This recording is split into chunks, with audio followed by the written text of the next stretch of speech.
So you guys may have seen this bike in the background of some of my videos.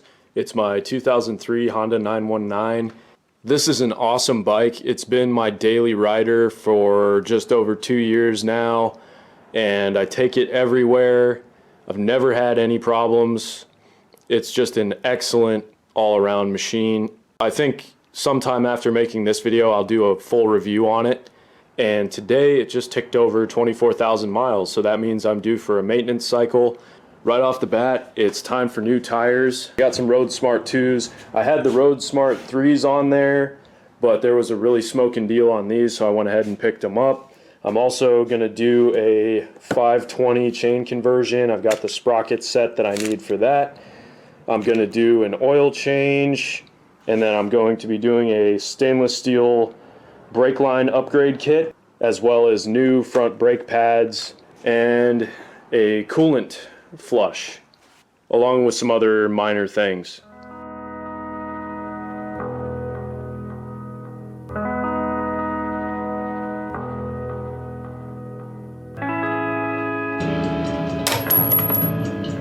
High quality.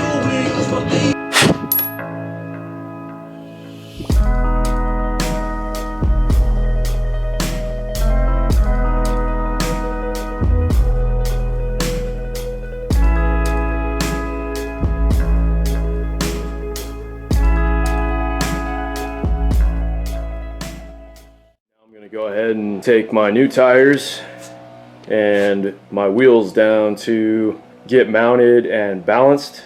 The wheel bearings feel fine, so I'm going to let those be unless they have a smoking deal on new ones. Next thing I'm going to do is replace the brake pads. Initially I was going to do both sides, but this side actually has quite a bit of life left when compared to this side, which is wearing a bit unevenly. Why, I'm not exactly sure. But you can see that this lower pad has worn down to the indicator groove, so I'm going to go ahead and replace these two brake pads and leave the other side alone. I'm not sure why one out of the 4 pads is worn out so much more than the others, but this side's getting replaced.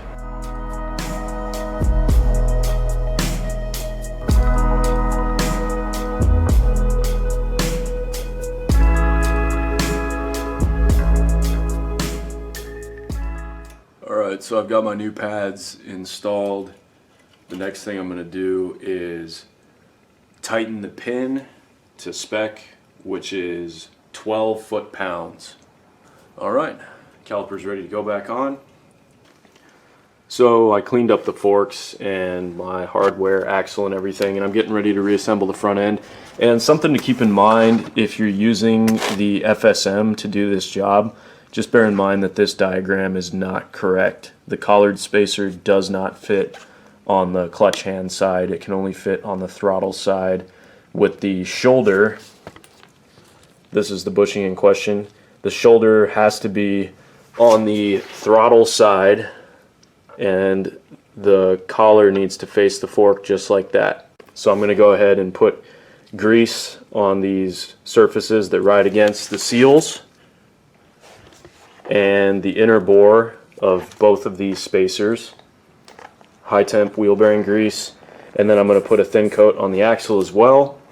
And then when I install the bolt on the right hand side of the bike, I'm going to add just a little bit of blue Loctite and then torque it to spec, which is 43 foot-pounds for this guy.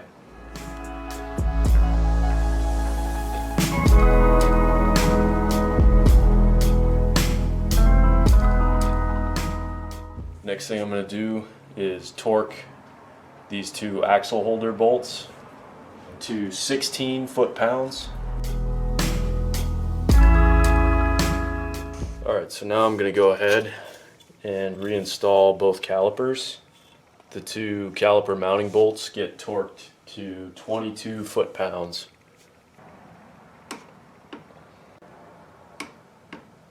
Alright, this side's done. Now I'm going to go ahead and repeat the process on this side.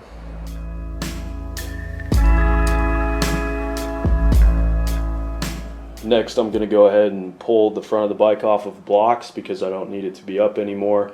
And then I'm just going to compress the suspension a couple times, and check the function of the brakes. And to button it up, I am just going to torque the two left-hand axle holder bolts, and they are 16 foot-pounds just like the right hand. The last thing I'm going to do is paint mark everything so that I know visually if something broke torque. Next thing I'm going to do is go ahead and install my stainless steel brake line kit. So now I'm going to cover up anything where I'm going to drip brake fluid with like plastic bags and stuff. So I've got the brake line disconnected from the little clip back there. Disconnected the union, so now it's loose. And now I'm going to pump out all of the contents of the master cylinder by bleeding out both calipers, and then after that I'm going to go ahead and disconnect from the master cylinder, from the calipers, and then remove all of the old stuff and install the new stuff.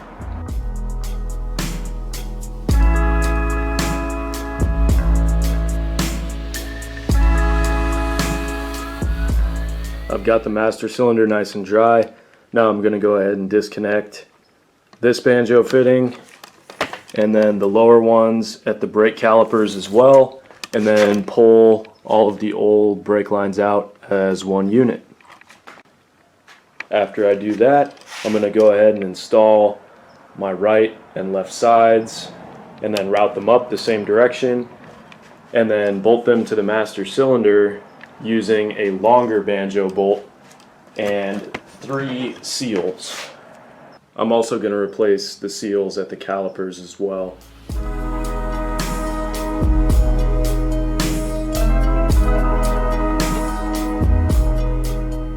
Went ahead and took all the old brackets and bushings off of the old stuff. They're put on there with the fittings, so I actually had to cut them.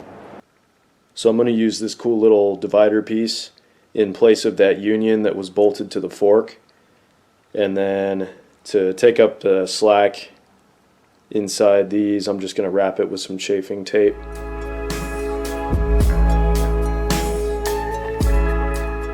Alright, next I got to torque the banjo bolts to 25 foot-pounds.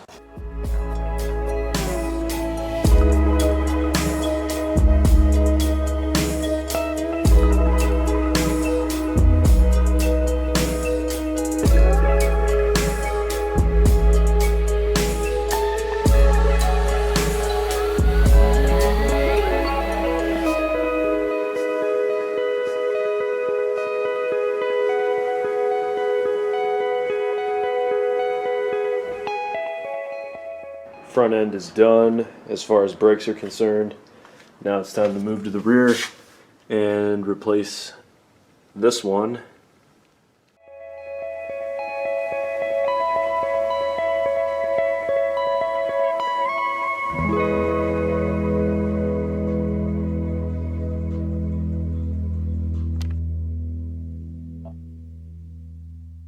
So I got the new brake line kind of loosely installed. I don't want to tighten anything up yet until I know exactly where it's going to sit. So I'm actually going to bolt on the new sprocket to the rear wheel, clean all of this up, and then reinstall everything in the back, and then I'll come back to finish.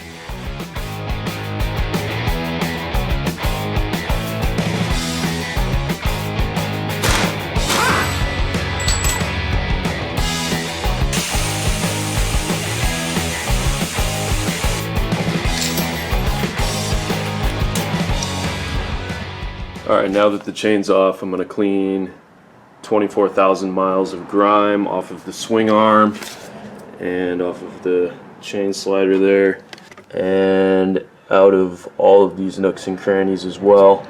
And then I'm going to install my 17 tooth front, 44 rear conversion, put on my new 520 chain.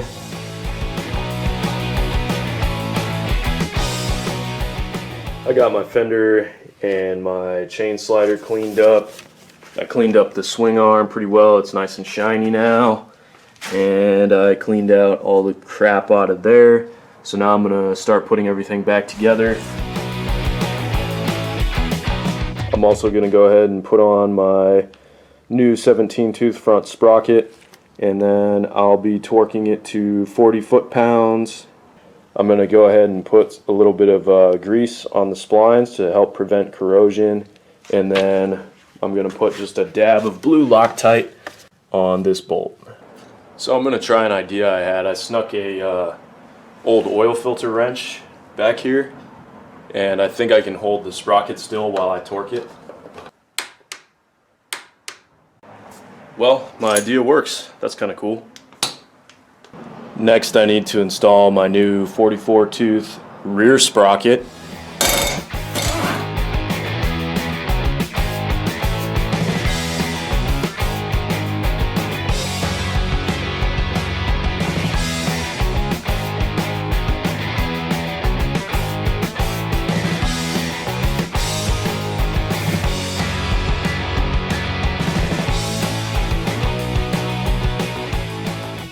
Now I'm going to cut my chain to length, 114 links.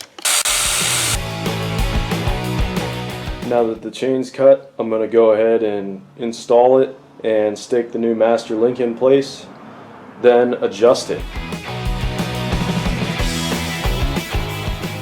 Now I'm going to go ahead and finish up the rear brake, put some fresh fluid in it and bleed it out, and get the end fittings torqued. Next thing I'm going to do is inspect the fuel line under the tank. Make sure that nothing is starting to chafe through. Next I'm going to check the throttle operation. So I'm looking for 2 to 4 millimeters of play before I start to open the actual butterflies. That feels about right. Check the function of it. All the way to the left. Check the function. All the way to the right, check the function, good to go. Now I'm going to check choke operation, pull it, make sure it functions nice and smooth. Choke is good to go. Now I'm going to pull out the air filter and give it a nice little cleaning.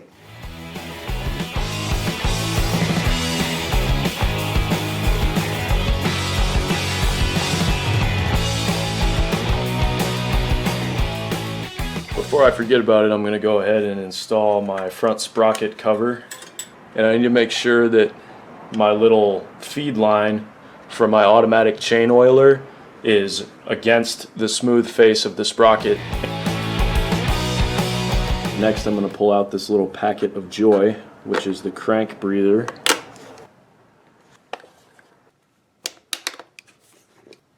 Next up would be the spark plugs, but that's not necessary.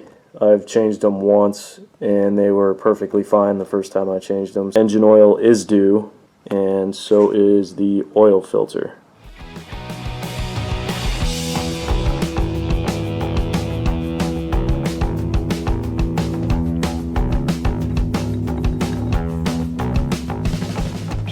So the listed torque spec for the filter is 20 foot-pounds. Torque for this one is 22 foot-pounds.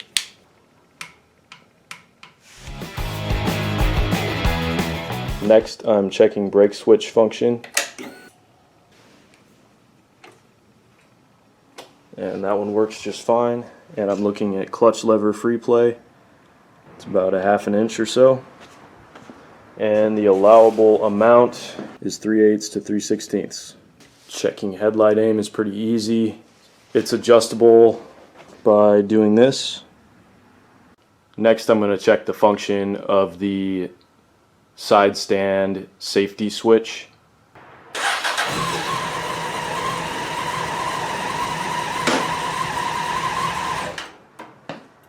Next I'm going to check the front suspension.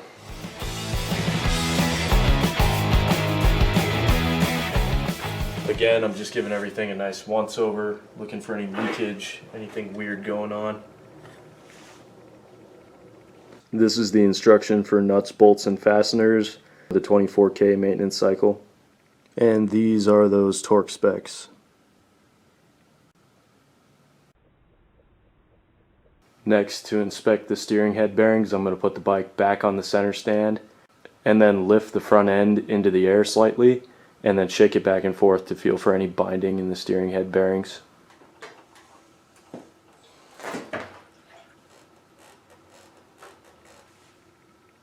Secondary air supply system inspection is also due, and if you have a California bike, the emissions equipment is due for inspection as well. There's the instruction for the California guys out there. And then for my purposes, since this isn't a California bike, I'm just going to be looking at the hoses that connect the reed valves in the valve cover and make sure that they're not worn all the way through. These guys right in here, just make sure there's not any holes worn in them. Next, I'm going to change out the coolant and give the whole system a good once over. Just inspect all the hoses for rot, check all the clamps, check the radiator fins for excessive bugs, things like that.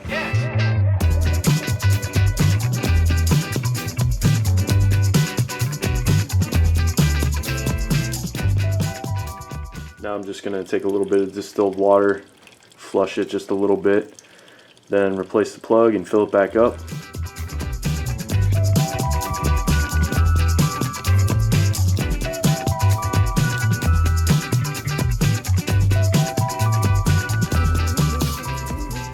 Now I'm going to start the bike and run it for a minute or two and then kind of squeeze the hoses by hand just to force any air pockets out. Alright, now I can go ahead and put the tank back on. Now I'm going to set the chain tension. It needs to have 30 to 40 millimeters of play midway between the sprockets, and once I have obtained that, then I need to torque the rear axle nut to 69 foot-pounds. So another weird little thing that I like to do is for these adjusters, after I've torqued the axle nut, I'm going to preload these in the direction that helps to prevent the axle from shifting. So if the chain is pulling the wheel in this direction, it means that it wants to pull in that direction. So the way that I counteract that is I take this adjustment screw and I preload it just a little bit in the counterclockwise position. Help pull in this direction. To this side, I do the opposite. Since the wheel wants to go this direction, all I got to do is just preload this one in the clockwise position. Next thing I need to do is go for a test ride, check the coolant reserve tank, make sure everything's running as it should, make sure there's no oil leaks, no coolant leaks, and then once it's up to temperature, I need to check the engine idle speed, and I can adjust it with that little yellow knob. Here's the instruction for the engine idle speed adjustment. It's not necessary to open the tank, you can just reach in there pretty easily. After the test ride, I'm going to bring it back and detail it and clean this thing up. It's pretty dang dirty, and then I'll probably keep riding it every dang day. Pretty soon I am going to do a review of this bike for anyone that's interested, and if you'd like to see that, please consider subscribing to support the channel. And thanks for watching. Hope you guys have a great day.